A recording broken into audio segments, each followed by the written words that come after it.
baik untuk milik pemerintah maupun milik pribadi, memberikan layanan kesehatan dasar promotif, preventif, kuratif, dan rehabilitatif tingkat ringan. Yang kedua, fasilitas rujukan tingkat lanjutan, yaitu rumah sakit umum atau daerah sebagai pusat rujukan utama, menyediakan layanan spesialistik dan penanganan kasus gawat darurat. Yang ketiga, fasilitas rujukan tersier atau jika tersedia dalam lingkup provinsi atau nasional, rumah sakit besar yaitu provinsi atau nasional dengan layanan super spesialistis. Dan di sini ada hubungan antara puskesmas, klinik, dan rumah sakit dalam sistem rujukan, yaitu fasilitas puskesmas fungsinya layanan primer, screening, awal promotif, dan preventif, yaitu hubungan antara rujukan merujuk ke rumah sakit umum daerah apabila kasus di luar kewenangan tidak tertangani. Di sini ada klinik, yaitu fungsinya layanan primer pengobatan ringan, yaitu hubungan antara rujukan dapat merujuk ke rumah sakit.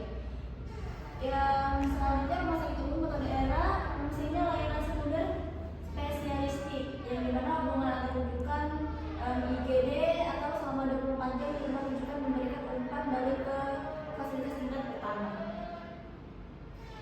Selanjutnya analisis permasalahan faktor penyebab utama terjadinya ketidakefisienan sistem rujukan, yaitu yang pertama keterbatasan kapasitas dan sumber daya di rumah sakit rujukan, yang kedua kurangnya koordinasi antar fasilitas kesehatan, puskesmas dan rumah sakit, yang ketiga belum adanya sistem informasi rujukan yang terpadu dan digital, yang keempat kurangnya pelatihan dan pemahaman tugas terhadap prosedur rujukan, yang terakhir minimnya pengawasan dan evaluasi sistem rujukan oleh pemerintah daerah. Rancangan solusi strategi peningkatan sistem pelayanan, yaitu administrasi dan manajemen rujukan. Pengembangan aplikasi rujukan terintegrasi, yaitu inforelatif ketersediaan tempat tidur keluarga. Rujukan antar fasilitas dan riwayat medis pasien dan pelacakan rujukan. Di sini ada penerapan sistem track di digital di IGD, yaitu prioritas pasien gawat darurat melalui sistem scoring terstandar. Yang kedua, koordinasi antar fasilitas, yaitu SOP, koordinasi rujukan darurat, yaitu penentuan tanggung jawab masing-masing pihak saat merujuk pasien gawat, dan penjadwalan koordinasi mingguan antar pimpinan dan fasilitas.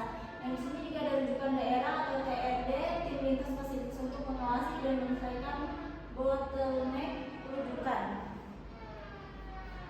Yang ketiga, penguatan SDM dan sarana, yaitu pelatihan rutin tenaga administrasi dan bidan dalam penggunaan sistem rujukan dan komunikasi antar fasilitas, dan penambahan ambulan terstandar dengan alat gawat darurat. Yang selanjutnya ada pemetaan peran profesi. Yang pertama, peranan kontribusi tenaga administrasi rumah sakit, yaitu penguatan sistem informasi dan koordinasi, pengelolaan kapasitas rumah sakit, administrasi dan pelayanan pasien cepat, dan evaluasi pelaporan melakukan monitoring data dan rujukan. Yang kedua yaitu peran kontribusi bidan yang diawali penilaian awal dan triage di puskesmas. Selanjutnya edukasi dan komunikasi dengan pasien dan keluarga, mencoba kolaborasi dengan tenaga medis dan administrasi, dan terakhir dokumentasi dan pelaporan kasus rujukan. Selanjutnya rekomendasi kebijakan, yaitu rekomendasi kebijakan untuk dinas kesehatan daerah. Yang pertama, digitalisasi sistem rujukan sistem terpadu, yaitu membangun aplikasi Siru daerah yang menghubungkan semua fasilitas layanan di daerah. Yang kedua, regulasi standar operasional rujukan darurat, yaitu menyusun dan menerapkan SOP wajib bagi semua fasilitas untuk penanganan rujukan pasien, termasuk kasus ibu hamil dan pasien kritis. Yang ketiga, peningkatan kapasitas RSUD atau rumah sakit umum daerah dan puskesmas